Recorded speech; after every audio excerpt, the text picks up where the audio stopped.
clarification of the language surrounding that. Camping and cattle water sources, clarification around language on that. That's the one we've been covering. Let's go over here.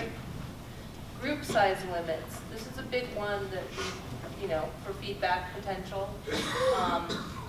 Right-of-ways, there seemed to be one of the members of the group, Kelly, it might have been you, that had some concerns about that language. We've actually addressed this one already. Wildlife, wood gathering, and then I think I would offer, although we're willing to always accept recommendations, but the charter is something that we can handle administratively. Outside of this meeting, it doesn't necessarily pertain to the management plans. Law enforcement and education, as Gary indicated, are something we can work on now. They're implementation level issues. So one of those, as a group, you'd like to jump into next? Chair, I would suggest that we maybe hit on target shooting and then group size to begin with, and then go from there. I heard target shooting, group size. Oh, and then third on the issue would be right-of-ways, and then from there we can go from there. Got it. Yeah, just as a starting point. Yes. Jared? Is there a way to revisit these sites that's appropriate? For instance, in Butler Wash, there's very little or a lot of front country access to Butler Wash. It's like 20, 30 minutes off the highway. There's just a lot of views, and I don't want to belabor it. I apologize for being late. Further discussion, or these sites, this is it. This is the list. They were named in the proclamation. They were called out specifically in the proclamation, so we will have to deal with them in some form or fashion.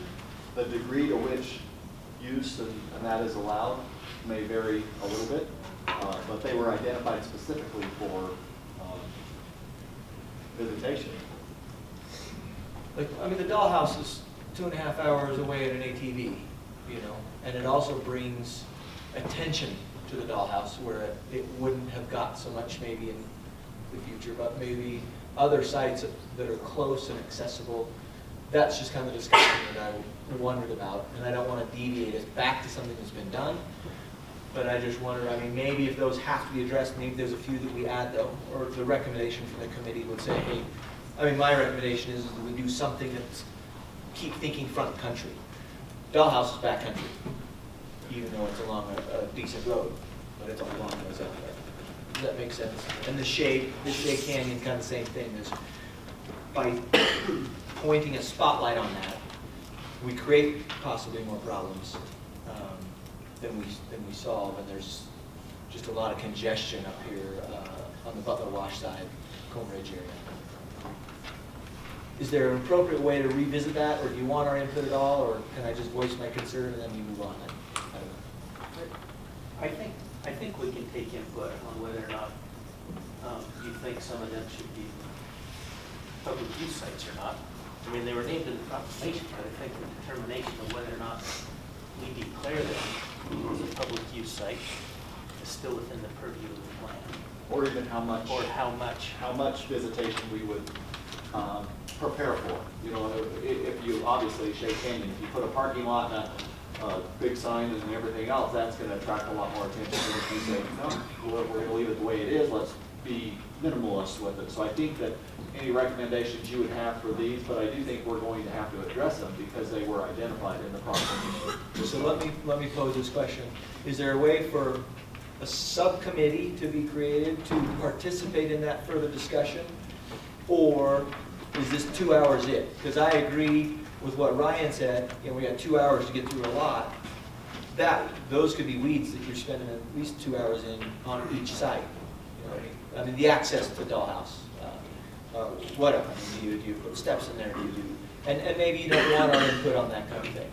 But that's kind of my expertise. Is I do know a lot of these sites, and I'm in that country a lot, and taking people to some of those sites. And,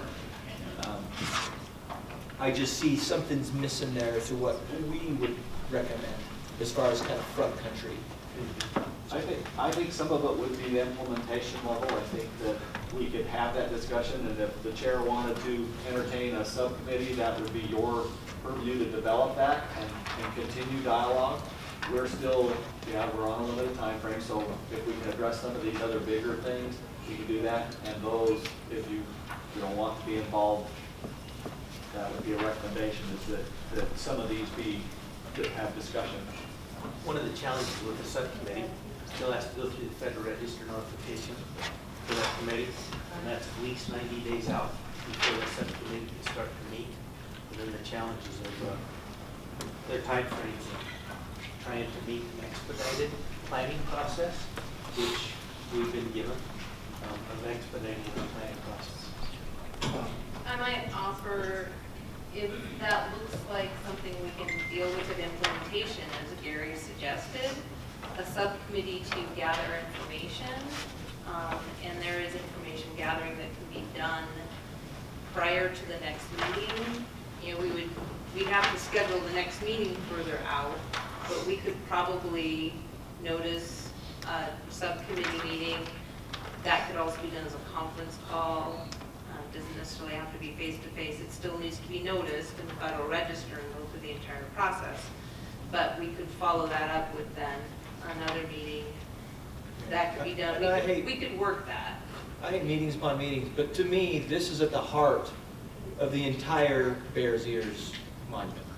And to kind of skip over that and not give it due diligence and be able to have some input in that or suggestions, talk it through from other expertise view, I think I would feel bad about just kind of skipping over it. So I would make a recommendation that we do something to try to dig a little bit deeper on the sites at a later time and try to make sure that we have a plan that's going to stand up for a while, for some time, for people coming and visiting. And I know that that's at the heart of the whole management plan, right? But if there's anything we could do that other people thought that they want to chime in here to make a recommendation, I think we need one. So Miles, as his process, I'm on the Hunting and Shooting Sports Conservation Council for the Department of Interior and Agriculture.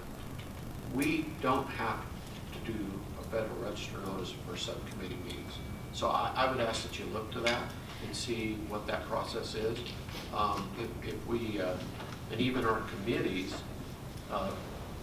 we have committees in that council, and those are made up of council members and committee, but that doesn't have to have a Federal Register notice either. And that's a FACA committee, and but it may its charter's different, I don't know, but I'd ask that be looked into if we could have I can subcommittees. actually answer that, Miles. Okay. And you are correct, it is not required under the FACA regulations at GSA, but BLM has additional recommendations and regulations related to advisory committees. And because of the importance of public input and transparency, it's required by BLM regulations for these kinds of resource advisory and MAC. So can we work on the Forest Service part of that? It was the Secretary of the Interior that chartered this group. With We can input take that from the recommendation forest. back that we change the BLM regs. There you go. Gordon. Yeah, just very briefly, wholeheartedly support Jared's recommendation of really getting the weeds on these. We don't need to do that today, but Right. my recommendation for our first motion about accelerating that cultural resource management plan, my assumption was that that was part of it, that would answer some of these questions about what the front country and the back country would encompass and how to protect them. So maybe I was wrong in that assumption, but does the cultural resources management plan make some specific decisions about or recommendations or framework for some of these sites? Is that part of that process? I think that visitation to all of that will have to be discussed because it's inherent. I mean, we're visiting cultural sites. So in other words, once we have that cultural resources management plan, we can give some input, sort of based on what Jared is suggesting. In a future meeting, we could sit down and discuss what that cultural resources management plan looks like with these sites. Is that fair to say? And remember, the MAC is involved in implementation of the management plan. So you have exactly that opportunity to help us define, maybe this one shouldn't be, lots of visitation, but it's still gonna be visited, right? I mean, we know that, we're gonna have a discussion, we'll have a business plan likely. If it's gonna be a lot of visitation, it's gonna have a business plan and other amenities that may be developed, parking lot, and bathroom, and whatever. And some of them might be very minimalist.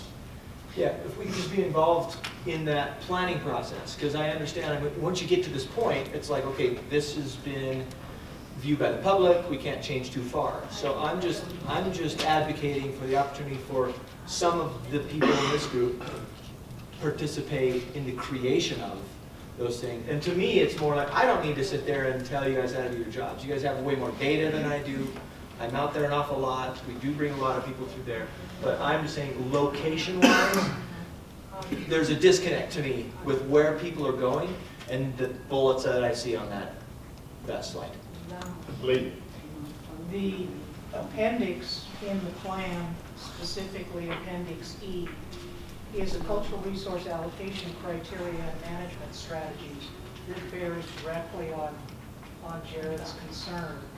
And I have no doubt that when the agencies prepare cultural resource management plans and look to how they will be allocated for visitation, that's the document that's going to drive that process. So part of that has already been considered, and I think it's important to look at the very issues that you raised, but I think it can be deferred to the point that we're involved in something else, because at this point, it's in the proclamation, it's a done deal, they're sacrificial properties until the BLM and the Forest Service can do something to preserve them in perpetuity. Well, that's just part of the discussion. I mean, Yeah, what but do you do? Do you put a parking lot at one of the places or not? But that allocation guidance in that appendix Okay. is there, and we can look at that at some future point. And I'm horrible at process. So that's why I'm saying to the group, is there an appropriate way to have our input, and mostly to you guys?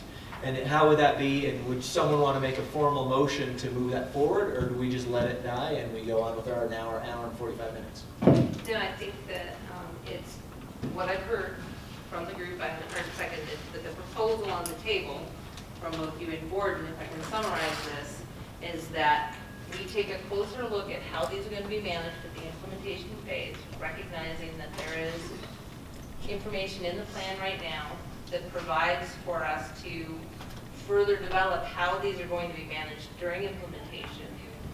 So we would like, as a group, I am hearing, to have further discussion on how these sites will be managed, how they would be advertised, how they would be, visitation protected, that would be something we would discuss at a future meeting. And I actually have a potential agenda item over there, and I can add that to that. So if I'm going to summarize my own long-winded, we would add to a future agenda item a discussion of this group of how these sites are being managed, whether there are additional sites that need to be considered for hardening and visitation. Does that capture what your suggestion Yeah, and I would just say was? it all is kind of focused on the front country, back country kind of management. Okay. But I want to emphasize what Jared said, that we're part of the planning of it, because Correct. I've seen IDT teams do all the planning, and then we get invited at the end, and we're already informed. Okay. So the plan, either a subcommittee or this board needs to be a part of the Okay. plan. So the agencies need to identify the appropriate time for that input to make sure that you have an opportunity before that. Is that what I'm hearing? Okay, so. That's my recommendation. All right, That's my volunteer. is there a second? I second. So is this a formal motion that we're making, Jared? Yes. Okay. And we have a second, further discussion? Can you repeat the motion, and so I'm clear on what the motion is? Okay. Jared, repeat the motion. The motion is basically to involve either this committee as a whole or a subcommittee of this group to participate in discussing which sites and cultural resources are best presented as front country, back country, and how to best manage those for protection and use. That's my proposal. And I So think- we're involved in the discussion. Yeah, and I think I think Lisa kind of explained that that would happen when we talk about implementation. Oh, I thought you were talking when they're planning before the implementation.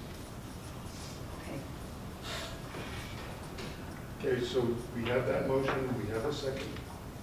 Any further discussion? All in favor, say aye.